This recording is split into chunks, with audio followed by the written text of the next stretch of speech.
118-110 para kay Dave Morati at 116-112 naman sa parehas na judges na sina Bert Clemens at Glenn Feldman.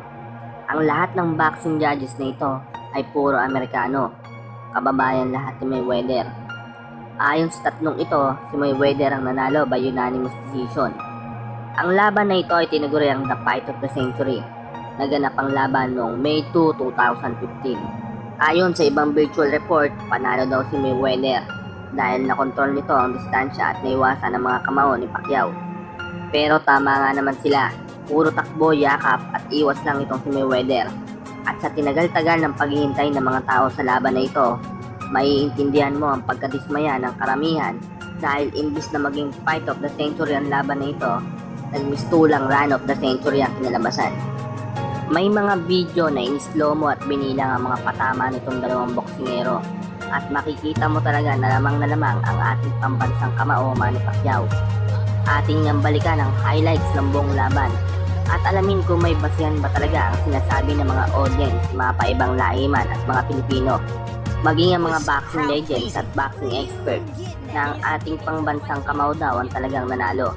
Kahit niya ang ating pambansang kamao, sinabi niya na siya dapat ang nanalo. Partida pa, may bali pa ang balikat niya. Paano pa kaya kung wala? Diskuran ko sa akin sa panalo. Ayon pa nga sa mga boxing analyst, kung sino ang mas agresibo, ito dapat ang manalo sa laban. Maliban na lang kung may knockdown. Ngunit kung bago at kakapadpad mo lang sa channel na ito, kaibigan, baka naman pwedeng makarinig sa iyo ng like, comment, at higit sa lahat, subscribe. Pakikalembang mo na rin ang kampana dyan sa tabi para updated ka sa mga susunod pa natin mga video.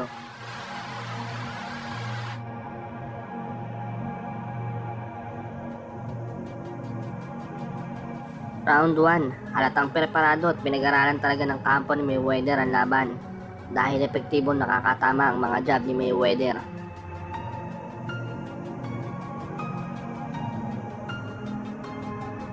Round 2, sinubukan ng sumugod ni Manny at mahahalata mong dumidistansya tong si Mayweather. Ayaw makipagsabayan sa loob.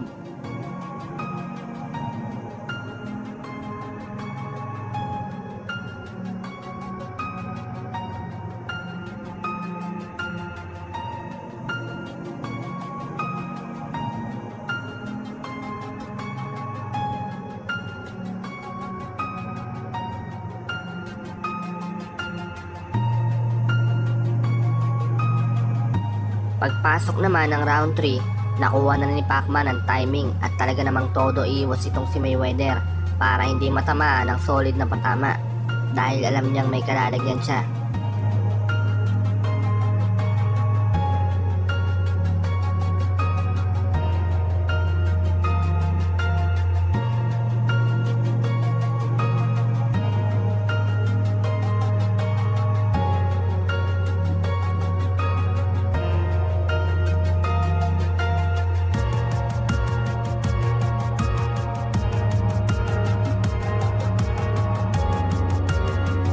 Round 4, naging mas agresibo na ang ating pambansang kamao.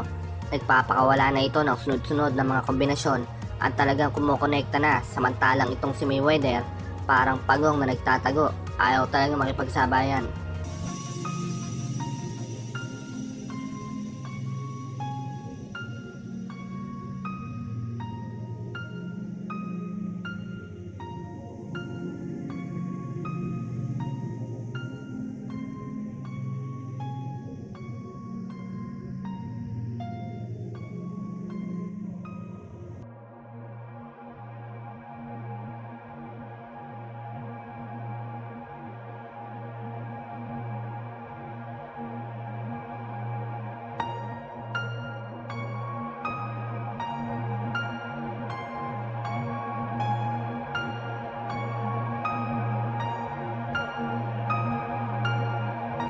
Round 5, naging mas maingat si Mayweather at lumamang ito ng isang patama kay Pacman.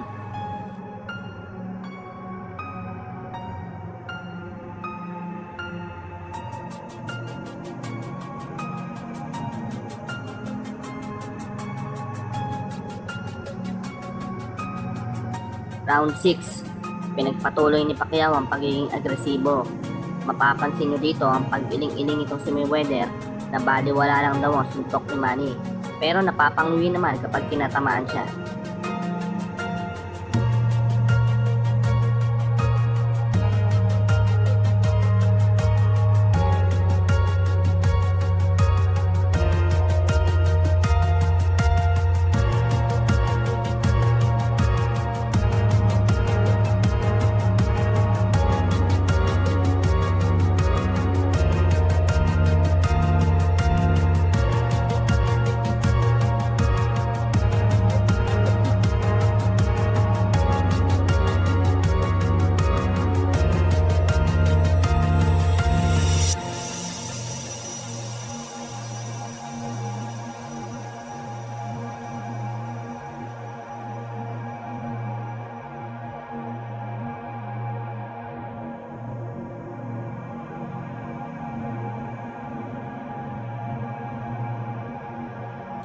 Round 7, lamang pa rin si Pacman sa patama.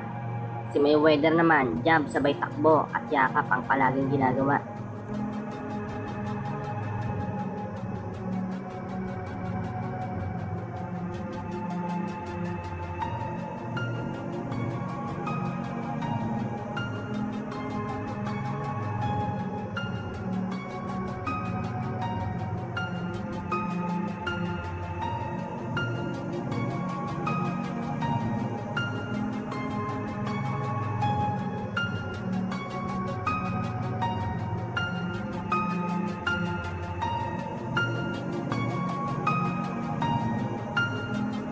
Round 8, nakaka-counterpunch na ni Manny ang mga jab ni Mayweather. Ngunit lumamang na isang patama itong si Mayweather.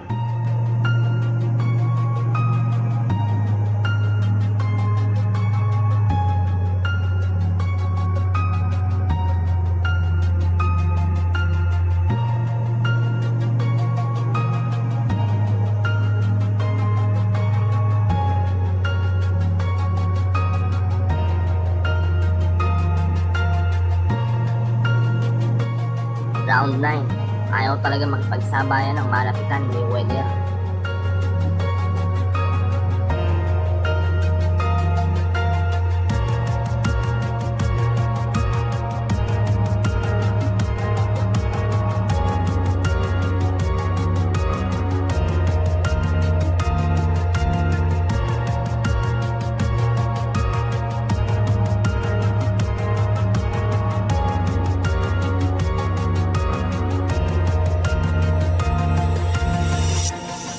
Round 10, nanggigigil na si Manny.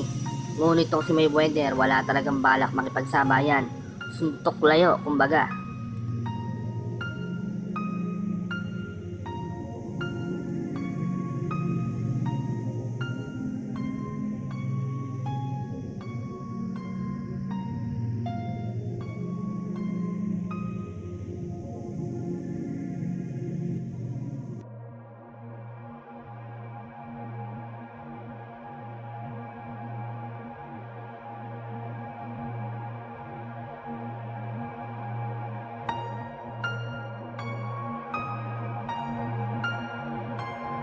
Round 11, lumamang si Mayweather sa patama sa pamamagitan ng mga counter punches.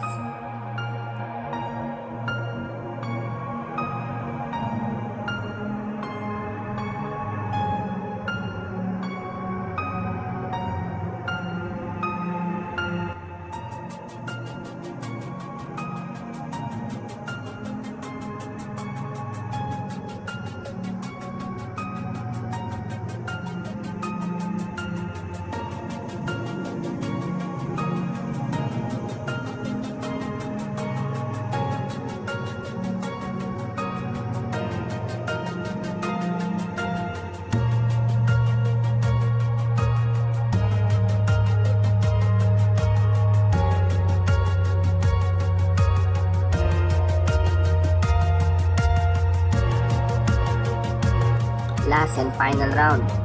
As usual, patapos na ang laban, si Mayweather takbo pa rin na takbo.